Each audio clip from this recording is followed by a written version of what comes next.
నమస్తే. నిన్న BRS party నిరుద్యోగులతో మరి కలిసి చేసినటువంటి ఏదైతే యువ సంగ్రామ సదస్సు ఉన్నదో ఆ వేదిక మీద నుంచి కేటీఆర్ చాలా కామెంట్ చేసిండు. ఇటు రాహుల్ గాంధీ మీద కావచ్చు, ఇటు ముఖ్యమంత్రి రేవంత్ రెడ్డి మీద కావచ్చు, రాష్ట్ర మంత్రివర్గం మీద కూడా చాలా కామెంట్ చేసినటువంటి పరిస్థితి మనకు కనిపిస్తుంది. రైట్ నౌ మాట్లాడే ప్రయత్నం చేద్దాం. మనతో పాటు Congress party fishermen corporation chairman మెట్టు సాయి కుమార్ ఉన్నారు. మాట్లాడే ప్రయత్నం చేద్దాం. 70,000 ఉద్యోగాలు ఇచ్చినట్టుగా నిరూపిస్తే రాజకీయ సన్యాసానికైనా జై రాహుల్ గాంధీ అనడానికైనా నేను సిద్ధమంటూ నిన్న కేటీఆర్ ఒక సవాల్ విసిరినట్టు. ఇప్పుడు మీ పార్టీ నుంచి చాలామంది కూడా మేము ఖచ్చితంగా 70,000 ఉద్యోగాలు ఉన్నాయి, ఇచ్చినామని నిరూపిస్తామని ఒక ప్రతిసవాల్ కూడా వేసినటువంటి పరిస్థితి కనిపిస్తుంది. సో మెట్టు సాయి కుమార్ ఏం కామెంట్ చేస్తారు? నేను ఏమంటున్నా అంటే కేటీఆర్ గారు సిద్ధంగా అండి, రాజీనామాకు సిద్ధంగా అండి, అదేవిధంగా రాజకీయ సన్యాసం సిద్ధంగా అండి. ఒక మాట చిన్నగా కేటీఆర్ గారికి మతిపోయిందా లేకపోతే ఫస్ట్ సెషన్ మాట్లాడుతుండా ఏమన్నా అది ఫస్ట్ పాయింట్ ఆయన అర్థం చేసుకోవాలి. ఏంటంటే గ్రూప్ 1 కానీ గ్రూప్ 2 కానీ గ్రూప్ 4 కానీ డిఎస్సి కానీ నర్సింగ్ ఉద్యోగులు కానీ స్పష్టంగా ప్రజల సమక్షంలోనే ప్రజల యొక్క వాళ్ళ కుటుంబ సభ్య సమక్షంలో అందరికీ నియామక పత్రాలు ఇచ్చిన ఘనత రేవంత్ రెడ్డి గారిది, ప్రజాప్రభుత్వానిది. దీనికన్నా నీకు ఏం కావాలి ఆధారం నీకు? అరే మీరు మాట్లాడే ప్రతి ముచ్చట నిన్న సభ పెట్టిరు, అది విద్రోహ సభనా, అది దగా సభనా, మోసం చేసే సభనా, ఇంకా మోసం చేయబోయే సభనా, భవిష్యత్తులో మళ్ళీ మేము మోసం చేస్తామని చెప్పే సభనా? అందరూ చెప్తున్నా ఏమని అనుకోండి, నిరుద్యోగులు కాదు నిన్న వచ్చిన వారు ఎవరు? వేలాది మంది ఉన్నారు కదా, ఇటు కేటీఆర్ పక్కన కూర్చున్నారు, సబితానంద రెడ్డి పక్కన కూర్చున్నారు, వాళ్ళంతా నిరుద్యోగులే. గత మీ ప్రభుత్వంలో కూడా మీకు మద్దతుగా బస్సు యాత్రలు చేసినటువంటి కొంతమంది నిరుద్యోగులు కూడా అక్కడ ఉన్నారు కదా వేదిక మీద. సో నిరుద్యోగులు కాదని ఎట్లా అంటారు? బాగా చూడండి, ఇగో ఈమె ఎవరండి? ఈమె నిరుద్యోగియా? ఈమె మాట్లాడుతుంది, ఓకేనా? ఈయన ఎవరండి? ఇగో చూడండి, వీళ్ళందరూ ఎవరు? వీళ్ళెవరు అంటే బాజాప్తాగా బీఆర్ఎస్ పార్టీ సంబంధించినటువంటి వారి యొక్క కార్యకర్తలు తీసుకొచ్చి ఈమె చూడండి, వీళ్ళు ఎవరండి? వీళ్ళు బీఆర్ఎస్ పార్టీ కార్యకర్తలు. బీఆర్ఎస్ పార్టీ కార్యకర్తలు ఎట్లయితారండి? 10 సంవత్సరాలు దుర్మార్గంగా తెలంగాణ రాష్ట్రాన్ని దోచుకొని దగా చేసి దివాళా తీసిన దుర్మార్గులు ఇప్పుడు మొత్తమరి మాట మాట్లాడుతూ ఉన్నారు.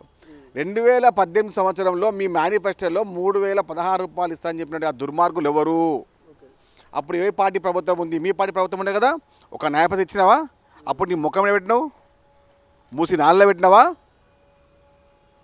గాడిద పనులు తొమ్మినావా? కళ్ళకుండా తారక రామారావు సిగ్గులేని మాటలు, సిగ్గు తప్పిన మాటలు, సిగ్గుమాల మాట మాట్లాడుతున్న తారక రామారావు గారు, మీకు సిగ్గు అనిపిస్తుంది? అసలు నిరుద్యోగులని అరెస్ట్ చేసింది ఎవరు? రాహుల్ గాంధీ హైదరాబాద్ వచ్చి బిస్కెట్ తిన్నాడు, ఇక్కడ నిరుద్యోగులకు బిస్కెట్లు వేసిపోయాడు. అశోక్ నగర్ గుర్తుందా రాహుల్ గాంధీ కానీ ఒక ప్రశ్న వేసిండు కేటీఆర్, ఏం చెప్తారు? అశోక్ నగర్ గుర్తుంది, దిల్సుఖ్ నగర్ గుర్తుంది, ఓయూ క్యాంపస్ గుర్తుంది. మీరు మర్చిపోకండి కళ్ళకుండా తారక రామారావు గారు. అసలు మీకు గుర్తుందా అడుగుతున్నా. నేను 10 ఏళ్ళు గుర్తుండేనా? ఇందిరా ధర్నా చౌక్ గుర్తుండేనా? ఓయూ గుర్తుండేనా? ఉస్మాన్ యూనివర్సిటీ ధర్నా చౌక్ని బంద్ చేయించిన దుర్మార్గులారా ఇప్పుడు వచ్చేసి ధర్నాలు చేస్తూ ఉన్నారు. ఇందిరా పార్క్ వద్ద ధర్నా చౌక్ ఉండొద్దని చెప్పి కోర్టుకు పోయి ఆర్డర్లు తెచ్చి పై ఆర్డర్లు తెచ్చిన తర్వాత పదలో చెంపుతో తీసుకొని చెంప బళ్ళమని కొడితే మళ్ళీ ధర్నా చౌక్ ఓపెన్ అయింది.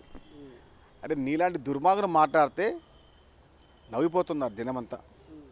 10 సంవత్సరాలు నీ ఇంటి గడప తొక్కనిలో నువ్వు ఎవరిని? నిరుద్యోగులని, యువతని, వాళ్ళ కుటుంబాలని.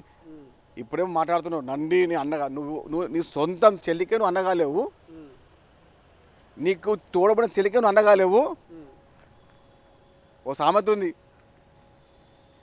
అమ్మకేమో అన్నం పెట్టాడంట, చిన్నమ్మకేమో బంగాగా తెలిపిస్తానంట. సిగ్గులేని మాట్లాడే కళ్ళకుండా తారక రామారావు అలియాస్ కోతల రామారావు, కోతల కోసుడు బంద్ చేయి. తెలంగాణ ప్రజలు మిమ్మల్ని చూసి నవ్వుకుంటారు. నిరుద్యోగులు అని చెప్పి కొంచెం పేమెంట్ ఆశలు బీజేపీ కార్యకర్తలు తీసుకొచ్చి బీఆర్ఎస్ తీసుకొచ్చి మాట్లాడిన నువ్వు మాట్లాడే సాయి నీది ఎక్కడిది? సరే, వాళ్ళు 70,000 ఉద్యోగాలు ఇచ్చినట్టు నోటిఫికేషన్లు ఆధారాలతో రుజువు చేస్తే రాజకీయ సన్యాసం అని అంటున్నారు. సో ఎందుకు మీ పార్టీ మంత్రులు, ముఖ్యమంత్రులు, లేకపోతే ఎందుకు మిగతా నాయకులు మరి ఈ 70,000 ఉద్యోగ నోటిఫికేషన్ రుజువు చేయలేకపోతున్నారు? రుజువు ఉంది కాబట్టి రేపు సిద్ధంగా అండిగా. రేపు రాజీనామా పత్రాన్ని శాసనసభ ఫార్మాట్లో సిద్ధం చేసుకో, శాసనసభ ఫార్మాట్లో సిద్ధం చేసుకో. మరి సంతకం పెట్టినా అని ఉండక ఇక తాజా మాజీ ఎమ్మెల్యే కల్వకుంట్ల తారక రామారావు ఇప్పటి నుంచి రాజకీయ సన్యాసం తీసుకోవాల్సిందే, చిల్లర పలుకులు బంద్ చేయాల్సిందే. 70,000 పైచిలకు ఉద్యోగాలు, 70,000 పైచిలకు ఉద్యోగాలు ఒక్క ఉదయం తక్కువ ఉండదు. సిద్ధంగా ఉండు, ఇక కోతలు బంద్ చేసేయి. నిన్ను బీఆర్ఎస్ నాయకులే అసహించుకుంటున్నారు నీ మాటలు చూసి. కేసీఆర్ కేటీఆర్ మాటలు చూసే బీఆర్ఎస్ నాయకులు అసహించుకుంటారు, వాళ్ళని పట్టించుకోవట్లేదు.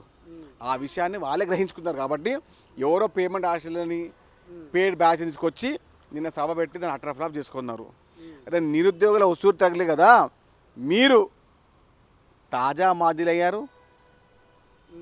నిరుద్యోగుల గోస అయింది కదా మీ ఇంటికి, అమరవీర కుటుంబాల గోస కదా చాప దక్కింది మీకు, మీ తండ్రికి కానీ మీకు కానీ మీ కుటుంబానికి కానీ మీ పార్టీకి కానీ. వీరు మాట్లాడుతూ ఉన్నారు, మాట్లాడే ముందు కొంచెం సోయి లేకుండా మాట్లాడుతూ ఉన్నారు, సిగ్గు తప్పిన మాట మాట్లాడుతూ ఉన్నారు.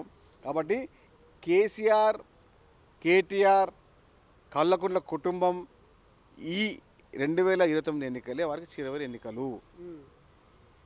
శాశ్వతంగా వారి యొక్క విముక్తి తెలంగాణ రాష్ట్ర ప్రజలకు కలగబోతా ఉంది.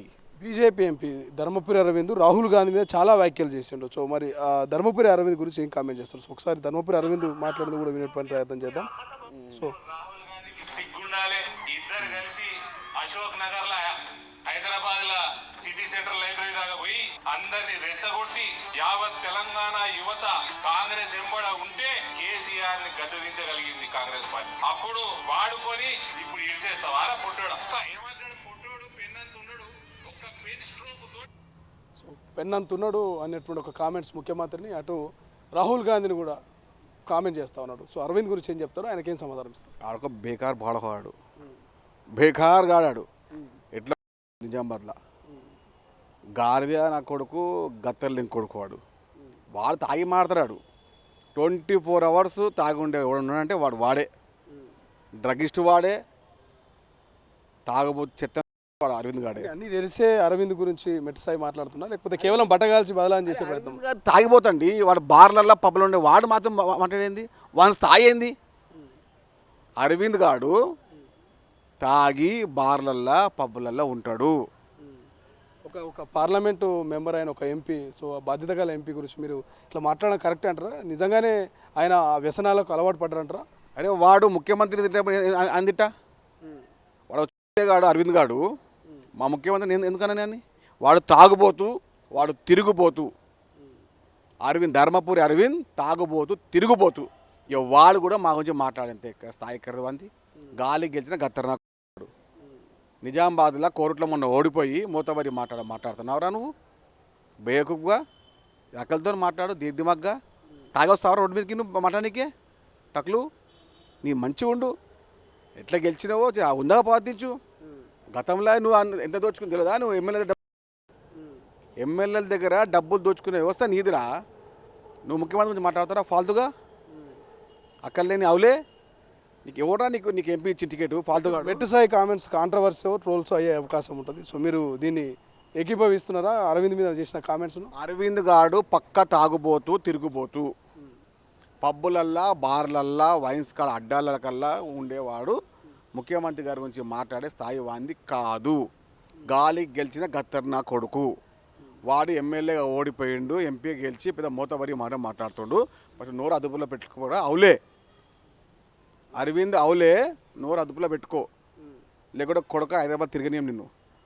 నిజామాబాద్ వచ్చి నీ బొక్కలు ఎరగొడతాం వచ్చి. Right, thank so much. ఇది మొత్తం మీద నిన్నటి యువ సంగ్రామ సదస్సు పైన అండ్ ధర్మపురి అరవింద్ ఇటు రాహుల్ గాంధీ మీద, ముఖ్యమంత్రి రేవంత్ రెడ్డి మీద చేసిన కామెంట్స్కు చాలా ఘాటుగా మెట్టు సాయి కుమార్ అయితే స్పందించినటువంటి పరిస్థితి.